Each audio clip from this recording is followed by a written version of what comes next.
What I'm really concerned about is that what we have as a worse situation than 2008 regarding the finances. So if you look at history and repeat over periods of time, there is the creation of money and debt to get buying power. But that is being produced by central banks that print that money because they can't finance the debt any other way. And that particular dynamic and the extension of it, which is repeated out in time, that is the big concern. So there's a lot of money sloshing around, but if you think about it, the wave of financial assets, and we taught bonds and debt as alike, is believed to be, it gives buying power, but it's also believed to be that one could sell one's bonds and assets and buy goods and services with that, but the amount that exists out there that are claims is far greater than would be allowed to happen. So there's a financial situation which is deeply of concern to me, and to some extent it provides the liquidity for some of these things to happen, but the things that are happening here, other than being reflective of the liquidity, are really just part of this bigger problem, I think. There's not enough financial resources and money to go around. And so I understand the needs for that kind of spending and the actions that have been taken so far in terms of that kind of stimulus. But it is a mistake to believe that the lower interest rates and the debt service payments are the only consideration, because all those bonds, the debt, is converted into a bond and has to be sold.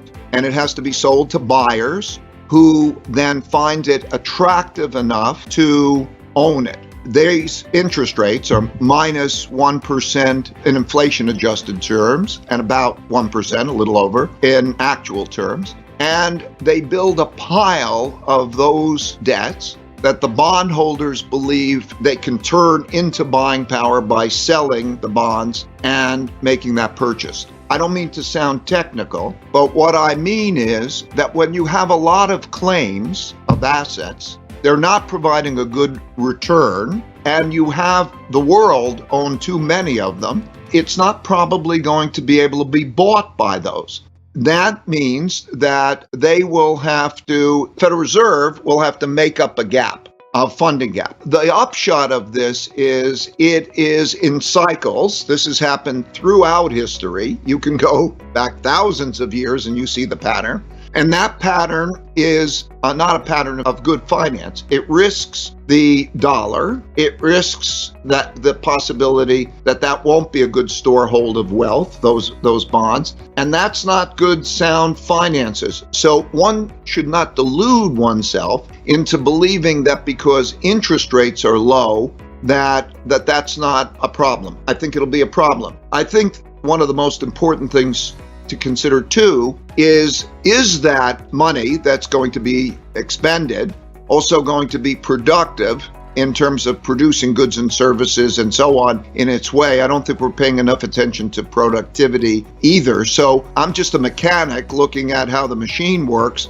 And my definition of the machine is that it's very concerning. It's a major issue. Debt is money. When you produce debt, it's an obligation, when you're holding a bond, to deliver money, and you have to produce money. And we're producing a lot of it. And if you look at the holdings in the world of bonds and who is holding them, there's less, they're overweighted in bonds and therefore overweighted in dollars and dollar assets, and we're going to try to sell a lot more, and that has created a risk for the dollar. The dollar's down about 12% since the actions have taken place. It's an issue. It's important because if you lose your reserve currency status, you lose your exorbitant privilege, really, to get money and borrow it when you need it. So it's a risk. That money can go into an alternative currency, or it can go into alternative assets. Traditionally, all devaluations drive money into stocks, gold, other assets. And so you don't have to just go to another currency in order to escape the bonds. You see devaluations of the dollar in relationship to all financial assets. But it's also coming at a time when China is also opening up its financial markets, and the world is underweighted in its financial markets. It's a viable economic alternative. It's a viable economic competitor. It's developing more capital markets. It's the second most important capital markets. They are opening up. And because the world is overweight in US dollars, the flow into that to rebalance is strengthening the renminbi. And the Chinese have intentionally not developed it because it's somewhat the internationalization of the renminbi.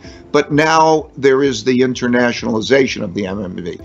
So to put it in perspective, China is now the largest country in trade, in world trade, exports, imports. It's larger than the United States. It's the largest in the world. And yet virtually none of its transactions are done in its currency, about 2%. So there will naturally, increasingly be the internationalization, and it will represent an alternative. And that's why then we have the issues of capital wars. Traditionally, this has happened through cycles. The Dutch and the Dutch guilder, the British and the British pound, the American cycle, and now the Chinese. And as a result of that, we're going to see more of that kind of movement. I think sometimes we think that if we get a good leader, President of the United States or Treasury Secretary or someone, that they can deal with the issues and bring about good results. There are sometimes circumstances that they find themselves in, which the United States is largely in, which is it spends more than it earns, and it finances it with debt by a lot, and it has to sell those bonds. And there are no easy answers to that. You could have a very good person in the job, and that doesn't necessarily lead to great results because the circumstances of the maneuverability is different. And so I give that example. They had to send the checks. If they didn't send the checks, let's look back. If they didn't send those checks and the Federal Reserve did not provide the support, we would have had a rebellion. We would have had people who needed the money not get it. You have a class warfare issue, and you would have had companies fail. So they had to do that. But as that circumstances meant that they had to produce debt and they had to produce money, so there's a mechanics to that. Now, that set of circumstances will exist, and the world, Republicans and Democrats, will debate 500 billion here or there or something, but the big picture is that situation is ahead of us. And it's politically challenging. So we bring in the politics. As I say, there are three big factors, and then we throw in the virus. The three big factors are this financial dynamic that we're talking about. The second is the polarity that exists in wealth, values, and politics, which is extreme. The class warfare, the actual willingness and eagerness almost to inflict harm on the other side, and the absence of reasonableness is at its greatest extreme. I looked at statistics, and I go back, and you would have to go back to 1900 to find something like this. And then we have the rising of a great power, China, to challenge an existing great power. Those three factors, the financial factor, the wealth gap and political factor, and the rise of a great power, the last time those things happened were in the 1930s. And if you look at history, going back over periods of time before that, you could see these patterns in history. Those are the circumstances that we're facing. And so the issue really, I think, is can we face those things in a skillful way and a bipartisan way so that we don't do ourselves even more harm than the circumstances have brought us as a challenge.